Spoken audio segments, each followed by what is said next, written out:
right, I'm going to react to another thing. I'm going to react to a couple of Am I the Assholes? I saw somebody else doing this, and they were kind of an asshole while they were answering. And I want to see if just like answering this instantly makes you an asshole, or if that person was really trying to be an asshole. So I don't know. We'll see.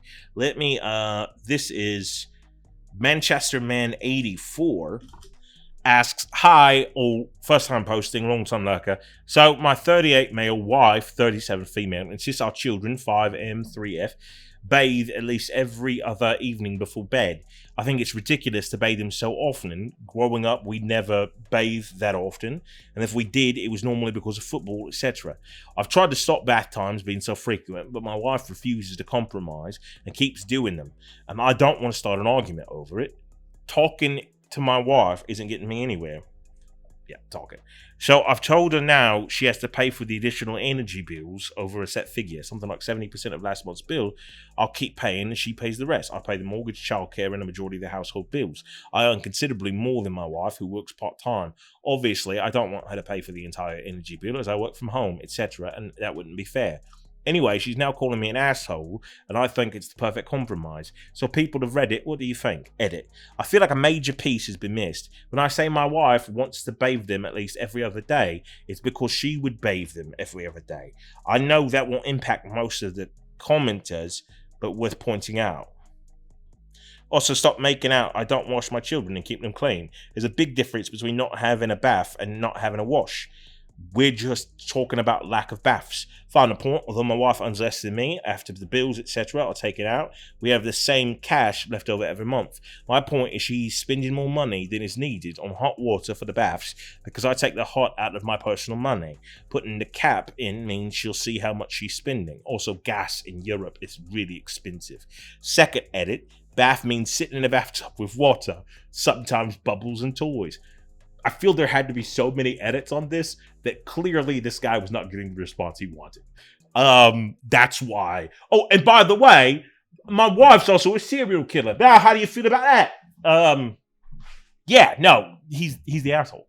Because, I mean, what's the fucking worst is gonna your children are gonna be clean. Like, I get that there's a bill to pay, but man, children get involved with a lot of like grime and shit like that. Yeah, fucking let them wash as if when I was a kid, I was messing up, and we were poor. We were dirt fucking poor. Like, we were so poor, we didn't have spare time. So, but I still, like, bathed every fucking day, because who knows what nastiness I got involved with every day. Look at me now. Who knows what nastiness I was involved in before doing this shit?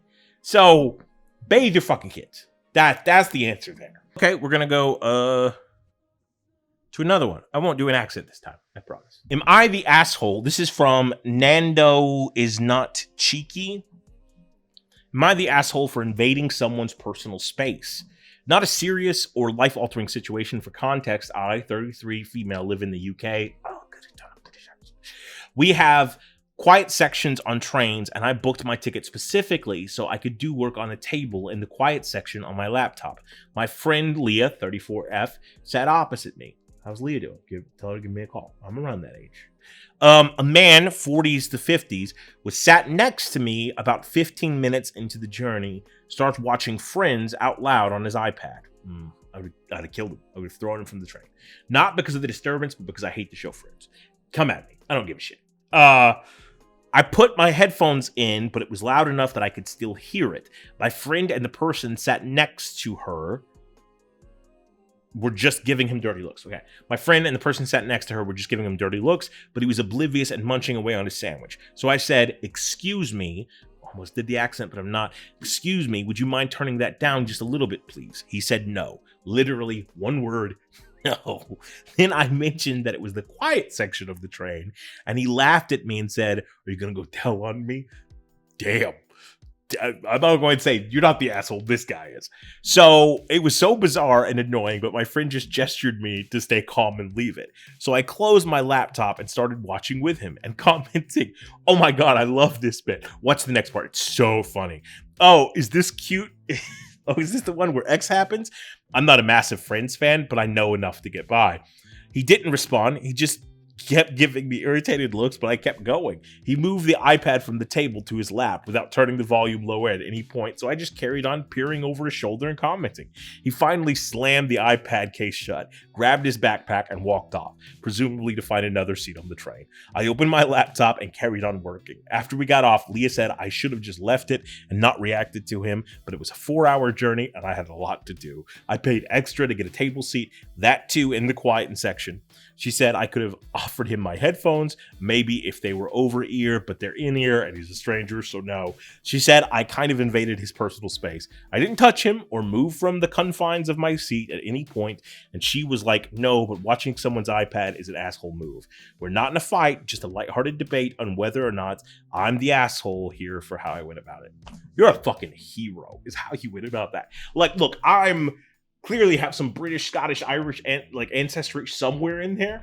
I would have just been like, mum's the word, and just been like, okay, I guess we're all listening to Friends now.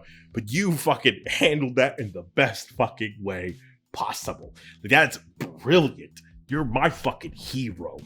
Let's do one more. Posted by OK Improvement 3313, 9 hours ago. We're catching up fresh complaints. Am I the asshole for ruining someone's dinner because I didn't accommodate a family friend with a gluten intolerance? Yes. I don't need to read anymore. Yes, absolutely. But maybe there's context that we're missing. But here it is. Being an asshole is such a subjective thing, right? Like, because it all depends on what moral standards you hold. Like, I believe you should try to accommodate everybody. Like, especially if you know they have a gluten intolerance, which is a biological imperative that you, whatever. My husband and I, 34, both have decently large families. On occasion, I'll host family get-togethers for everyone to catch up on things, drink, or just hang out. I'm in charge of cooking dinner for everyone, and sometimes my close family will help with the cooking. I'm going to go ahead and say, yeah. Again, you're the asshole. There were 2 different times at a get-together where I don't recognize someone there, and my husband wouldn't either. Even my mom and aunt didn't know who they were. I found out it was just a distant cousin of mine. So seeing people I don't recognize or know who they are is a reoccurring thing I just had to get used to with 2 of our families this big. She misspelled 2. I'm not going to hold it against her. I'm interrupting the story as it unfolds, but I'm saying, like, if you knew the person had a gluten intolerance and you still just were like, fuck it, let them die, that's an asshole move. If you didn't know, we'll see where this goes. I hosted a get-together last night, and it wasn't as big as some of the other ones I've been to, spelled 2 again, or hosted in the past, but I did see a woman who I didn't recognize. I didn't mind it, but I asked my husband who the woman was, and he told me she was a friend of his uncle. I finish up cooking with my aunt, and everyone comes in to set their plates. The family friend came up to me and asked me if I had made anything without gluten. I apologized and told her no, I didn't. She asked me if I could make her something, and I told her it took me nearly the whole day to cook, and that I just want to sit down and relax now. She got defensive and said that if I'm making dinner for all these people, that there should be at least be someone else that's gluten-free.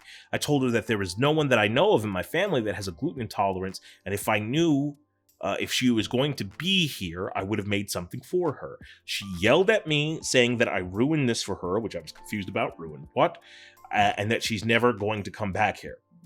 My husband's uncle came in and told me that I should just make her something to eat and to just get it over with. And I told him no, she can eat whenever she has the opportunity to. I don't want to get her sick and that I'm tired and done with cooking for the night. They both ended up leaving, and I was talking to my husband about it, and he got mad at me, saying that I pretty much ruined the dinner for them and that I should have just made her something to eat and that his uncle will probably not come by here again. Am I the asshole? Actually, no. I'm gonna go ahead, like, I reverse my initial judgmental statement at the beginning. I don't think you're the asshole. Like, because you didn't know they were coming, you're not an asshole for that, right? By any means. You know how to set boundaries pretty fucking solidly. Like, no, I'm tired, I'm not going to make you anything. Because, like, again, first of all, I'm not the type of person that would ever host, like, a dinner party. Like, fucking ever. But if I was, I would feel obligated if someone's like, oh, I don't like this. I'm the kind of guy that's like, I'll buy you a car, even though I can't afford the car. I'm that guy. So I would have done something, but that's just my own lack of boundaries. That's me being raised in the South. That is my fault for my genetic conditioning. Yeah, I think you're totally fine. I don't know. I feel like there's something going on there that you ruined that you're not aware of. That was he planning on proposing or something? And if so, weird place to do it. I have no fucking idea. I have no fucking idea. So, not the asshole,